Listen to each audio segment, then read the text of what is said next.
یہ محنت کرے گا اسی لائن کا کہلایا جائے گا.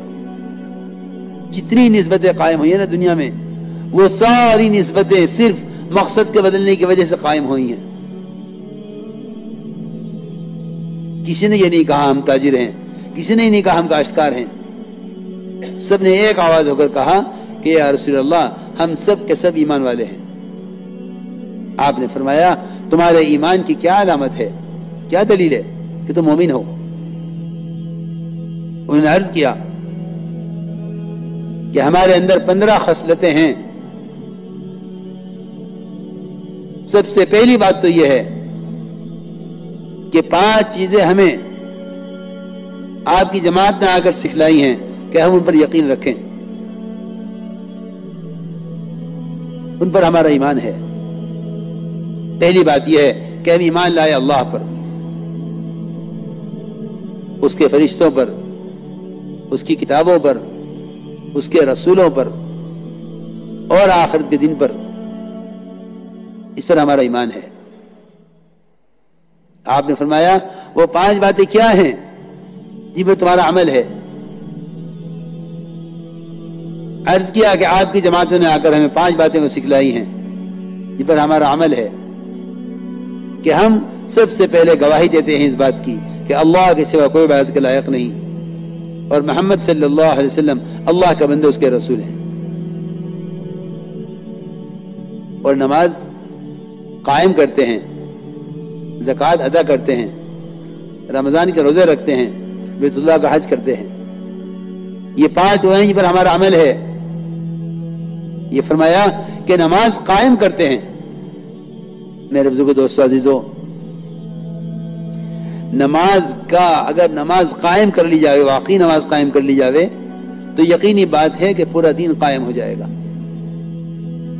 کیونکہ آپ نے فرمایا ہے، یقینی بات ہے، من اقامها فقد اقام الدین.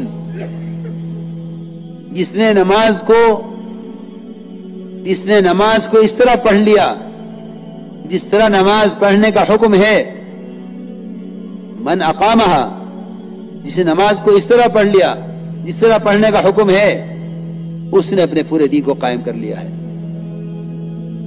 کیونکہ پورے دین کا سدھار اور پورے دین کا قیام وہ نماز پر موقوف ہے. میرے دوستو عزیزو، یہاں تو کوئی الزام دیے ہوئے ہے ماحول کو، کوئی الزام دیے ہوئے ہے شیطان کو. حالانکہ میں بہت ضروری بات عرض کر رہا ہوں، سب سے پہلا الزام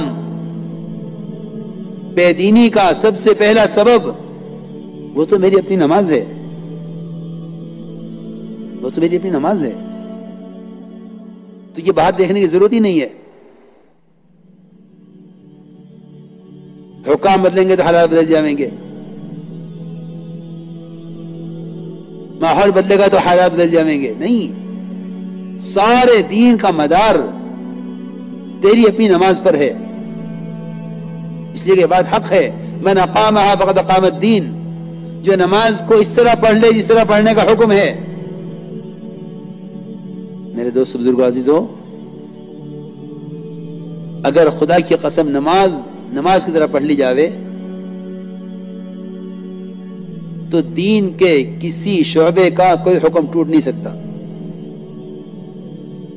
یہ یقینی بات ہے.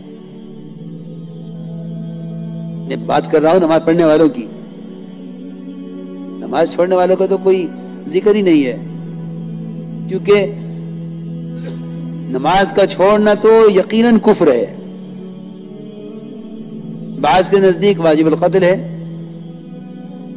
اور بعض کے نزدیک واجب القید ہے کہ اس کو قید کر دیا جائے ہمیشہ کے لیے. امام صاحب کا مطلب تو قید کرنے کا ہے. اس لیے مسلمان سے نماز کے چھوڑنے کا تو تصور ہی نہیں کیا جا سکتا. جس طرح ایک مسلمان سے کفر کا اور ارتداد کا تصور مشکل ہے، محال ہے، اس طرح ایک مسلمان سے نماز کا چھوڑنا، اس کا تصور مشکل ہے، محال ہے، ممکن نہیں ہے. کیونکہ یہ ممکن ہے اور ہوا ہے کہ غیروں نے نماز پڑھ لی ہے. میں نے ابھی عرض کیا تھا واسع مسخہ کا واقعہ کہ نماز پہلے پڑھی انہوں نے، اسلام بعد میں قبول کیا.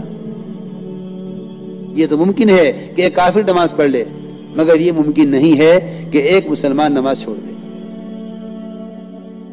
یہ تو ممکن ہے کہ کافر نماز پڑھ لے، یہ ممکن نہیں ہے کہ ایک مسلمان نماز چھوڑ دے۔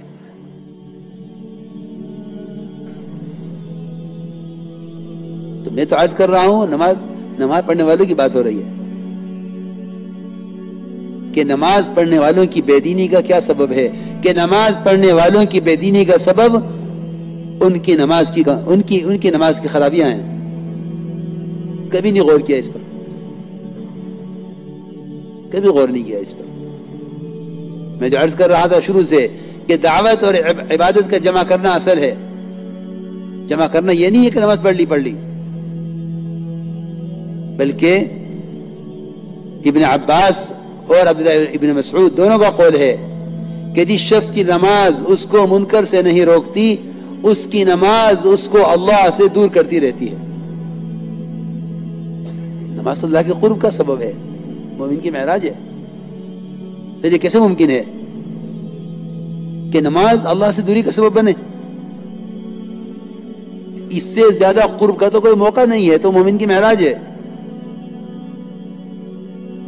اللہ مجھے معاف فرمائے، کیا نماز پڑھنے والوں کی نماز اور کیا نماز پڑھانے والوں کی نماز۔ صلو کما رأیتمونی اصلی، صرف ایک نماز کو نمونہ بنایا گیا ہے، صرف ایک نماز نمونہ ہے، باقی خدا کی قسم کسی کی نماز نمونہ نہیں ہے۔ صلو کما رأیتمونی اصلی، کہ نماز اس طرح پڑھو جس طرح مجھے پڑھتا ہوا دیکھ رہے ہو۔ صحابہ کرام نے آپ کی نماز کو جس طرح دیکھا اس طرح نقل کر دیا۔ اس لیے حدیث میں آتا ہے کہ جو شخص رکوع سے اٹھنے کے بعد اپنی کمر کو سیدھا نہ رکھے، اللہ اس کی نماز کی طرف نظر اٹھا کر نہیں دیکھتے۔ صحیح حدیث ہے، من لم يقم صلبه بين الركوع والسجود لم ينظر الله الى صلاته۔